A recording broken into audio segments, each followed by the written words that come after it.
Hi everyone. Good morning everyone. Good morning, good morning. Ay, good noon na pala dito sa Amerika. Good morning, good noon,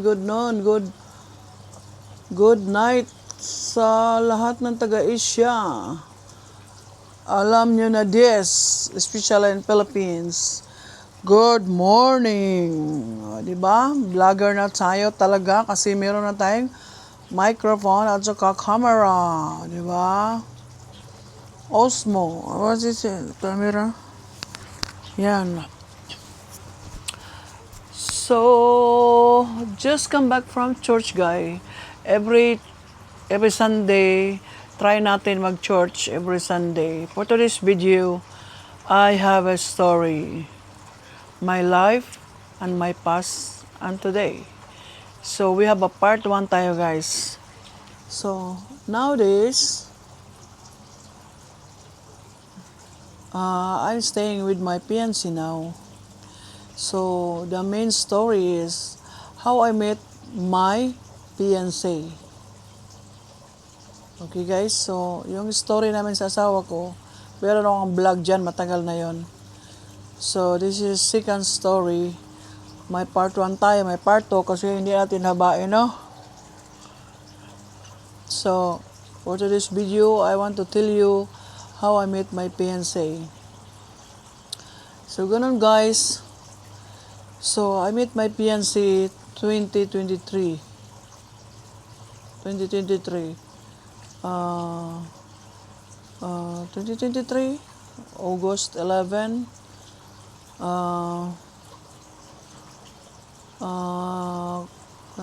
Namatay yung asawa ko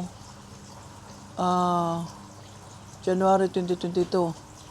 So 22 after 1 year plus, so buhay sa isang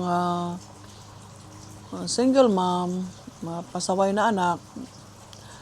Tapos pagkamatay ng asawa ko, naghirap ako, lahat ng hirap na daanan ko. Kasi dati wala akong binabayaran, buhay pa asawa ko. Pagkamatay niya, akin na lahat, no? Tapos may anak man pasaway, nag-aaral pa, private school pa, no? So, yun. Grabing hirap, guys. Pero hindi ko iniisip na maghanap na ng iba.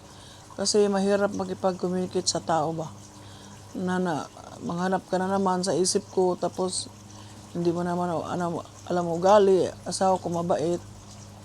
Tapos hindi mo alam yung may kagusto pa sa'yo, may mahanap ka pa, may makita ka pa, may mamit ka pa. So, hindi mo alam, diba? So, wala na akong balak maghanap ng iba, guys. Pero sad to say na gusto ko mag-move on kasi 1 year plus na nakaiyak pa ako. Lalo na nahirapan ako, lalo na mag-drive pag snow, no? Tapos yun, sa kahirap ko na yan, tapos sad, wala ka makausap sa problema mo, talagang lonely ka, di ba? So, parang na yung panahon, parang na isipan kong bigla na bumalik ka doon sa nagkita kami sa asawa ko sa filipinocupid.com, doon kami nagkita. So, naisipan kong bumalik, guys, kasi ina-off ko na yun, di ba? Delete ko na yun, matagal na. So, nag-reset ako uli. Sabi ko, Lord, kung maibigay ka man sa akin uli, ayoko na ng lalaki na may mga anak, buhay pa yung nakaraan, dating asawa. Gusto ko yung beauty, walang anak o binata. Ganun talaga ang prayer ko, guys. Sabi ko, Lord, kung bigyan mo naman ako ng pagkakataon na makahanap pa ng iba, gusto ko binata o di ba, ambisyosa or beauty, walang anak. Pero after 3 months, guys, 1 month to 3 months, daming nag-ano sa akin, nag-message. Pero nung kakausapin ako, siyempre, nagme-message, tapos hingi ng number. So, tanungin ko kung may asawa siya, buhay pa ba ang anong nangyari sa inyo, divorce ba, o biyudo ka ba, may anak ka ba, o divorce, buhay pa ba yung ex mo, o may mga anak. Sabihin na buhay pa, guys, tapos may mga anak, i-delete ko yan, i-block ko yan kasi hindi ko yan prayer, hindi ko yan gusto na. Gusto ko ibahin na yon kasi nasaktan ako sa pamilya ng asawa ko, di ba? So, after 3 months, guy, sabi ng naging fiancé ko ngayon, asawain ko, hello. So, tinginan ko yung profile niya, binata, tapos 63 ng edad. Sabi ko, ha? Posible naman tong binata talaga to, baka may anak. So, pagtingin ko sa profile niya, wala siyang anak, never been married before. So, parang doon ko siya ni-reply. Sabi ko, hi din. Tapos yun, nag-message siya ng message, tapos nag-reply na ako, tapos hiningi yung number ko. Tapos, yun na, araw-araw, 2 linggo lang kami, guys. Araw-araw na kami nagtatawagan. Pagtapos ng trabaho ko, ako lang ang tumatawag kasi binata. Pero, ano naman siya? Sabi ko pa naman, baka hindi ka interesado, laro-laro lang. Wag na, stop na. Pero sabi niya, ano naman daw, totoo naman siyang tao. So habang nag-uusap kami, wala pang 2 weeks. May party kasi ako noon sa city sa Columbus by September. So August yun, nag-meet kami by 11. So sabi ko, isama ko siya. Ang sa akin na kahit hindi ko siya magustuhan o hindi ako magustuhan, isama ko lang siya sa party kasi nga wala akong partner, no, di ba? Tapos, yun na, after 2 weeks, nakipagkita na siya, guys. Sabi ko, ang bilis. Sabi niya, ano pa daw ang tagalan? Diba? So, Friday yun.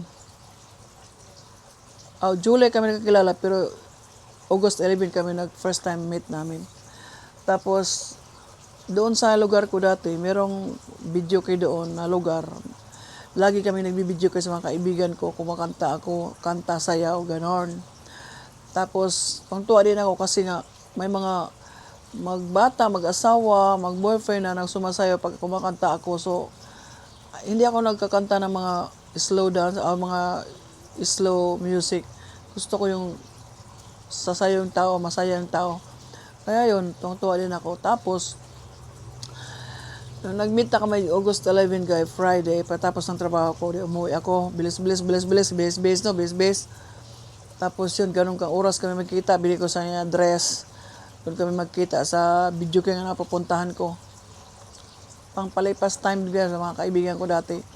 Kasi nga, di ba, sad tayo, lonely. Pero never ako nagkanta doon, nagpunta para maghanap, no. Tapos, yun na, nag-busy na siya, nandoon na siya sa lugar na yun. Kabahan ako dahil, kabahan ko gano'n, kahit matanda na tayo, kabahan pa rin tayo magpakita ng tao kasi nga, siyempre, hindi mo siya kilala, no. Tapos yun na, pag parking na ako, mag signal left kasi parking ako dyan. Kita ko yung malaking truck, puti. Sabi ko, busit to ah. Pati dito naka parking, liliko pa naman ako. Kasi pag lumiko ako sa left, guy, left din ako parking. Kung liliko ka sa right din ako, di ba? So, left ako nagliko. So, lip ako pa parking. So, inis ako kasi nandyan talaga sa kanto yung truck niya, guy. Ang laki-laki, puti. Sabi ko, busit to ah. Bato, pagtingin ko sa kanya din, nagkatawa na, gising na siya pala yun. Pero bago kami nakita, guys, sabi niya, pwede ba na mag-hug? Sabi ko, pwede naman. Lahat naman mag-hug as a friend. O, di ba? So, pagkita namin, guys, sabi ko, nakatawa na siya, guys. Sabi ko, oh my God, siya pala yun, siya na yun. Tapos, parking ako sa tabi niya. Tapos, pagbaba ko, bumaba din siya. Tapos, hinahag niya ako dahil higpit, guys. Higpit na higpit. Pero, naalala ko yung dala kong kaibigan. Kasi, stricta talaga ako, guys. May mga kano na, mga apam na titingin sa akin, tatawa na, nainis ako kasi hindi ko kilala eh. Meron pa nga sa gas station na pag-gas ako, sinusundan ako. Tapos, hello. Tapos, talagang sinamangutan ko kasi hindi ko siya kilala eh. Ganun ako eh. Pag hindi ko kilala, sinamangutan ko. Pag tumatawa, hindi man kita kilala. Ganun ako. So, sabi ng dalawang kaibigan, I remember na, Ate May, pag merong lalaki na magkagusto sa'yo, may mag-smile sa'yo, smilean mo rin, mong tarayan. Sabi ko, ha? Ganun ba yun? So, nung nagkita kami, guys, tahimik siya. Parang nahiya siya talaga. Sabi ko, ano gagawin ko to? So, pumasok na kami doon sa karaoke, no? Yung lugar, restaurant na yun, bar and restaurant. Tapos, itong, may-ari ng restaurant, kilala ko kasi siyempre nagkanta ako, no? Parang singer tayo dyan. Tapos sinalubong ako, sabi niya, "Hi, Mi, how are you? Long time no see." Kasi 3 months na kami hindi pumunta guys, mga kaibigan ko. 2 months, 3 months. Sabi ng may-ari, "Long time no see. Are you singing tonight?" Oh my God. Hindi ko sasabi sa aking date na kumakanta ako doon, guys. Tapos pag upo namin sa table, sabi niya, "Oh, you're so famous here." Sabi ko, "No, because I've been singing here. If Friday, all guests can sing." So, sa mga barkada ko, sa mga friends ko, ako yung kumakanta ka na iya yung mga kaibigan ko, no? Ako, kapal talagang mukha ko, guys. Kasi nagsadya tayo, nagpunta tayo para magsaya. Oh, why not? Kanta ka. Tapos sasayaw pa ako, guys, no? Hindi ako mahiya, guys. Tapos yun, sabi niya, kakanta ba daw ako? Sabi ko, ha? Para man nakahiya. Pero sabi ko, sige. So, nagpaano ako ng kanta. 2 kanta. Tapos yun, nagkain kami sa table. Sabi ko, ano mang gagawin ko nito eh? Mahiya man ako, ano ba? Gusto ko man siya. Yung first time ko siya nakita, guys. Kasi yung picture niya, iba. Iba yung personal.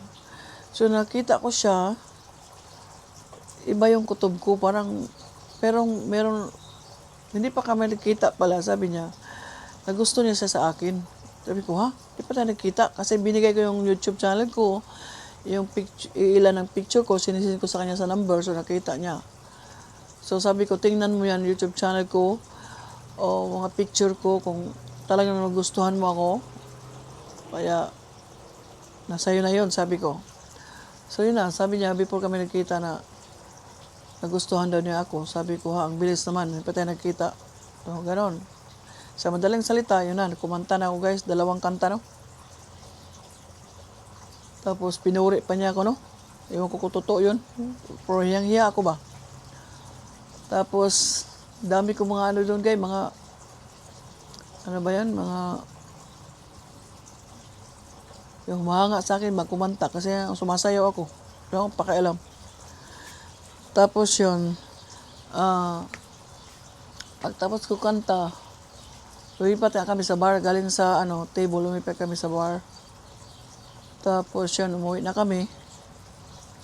Nung umuwi kami, lumabas na kami, no? Isa-isa pa yung sakyanan, di ba? So, nagbabay na ako. Sabi ko, magkita kami sa August yun. Magkita kami sa September kami party. Pero never ko inasahan na kitain niya ako kaagad sundan semana. Sabi ko, oh, babay na. Ingat sa pag-drive, pauwi, ganon. Tapos, sabi ko, oh, kita tayo ulit sa September sa party nga. Sabi niya, no, kita tayo sa next week. Kaya hanggang nung guys, nagkita kami, sunod-sunod na yan. Ayaw niya mag-absent, magkita. Hindi lang kami magkita pag yung snow. Mahirap mag-drive. Bad weather ba sa snow? Yun lang, hindi kami magkita. Pero ang sabihin ko sa inyo, na ngayon, sa August, mag 3 years na kami. So, 1 year, binigyan ako ng promise ring. Tapos, 2nd year, binigyan ako ng engagement ring. So, next year, ang aming kasal, guys, sa June. Tapos, ano pa? Ano pang sabihin ko? Nakalimutan ko tuloy. Tapos, yun na. Mag-3 years na kami sa August. Tapos, nung last August, lumipat yung anak ko. Mayroon na siyang sarili. Tapos, October, dito ako lumipat na. Humito na ako sa trabaho.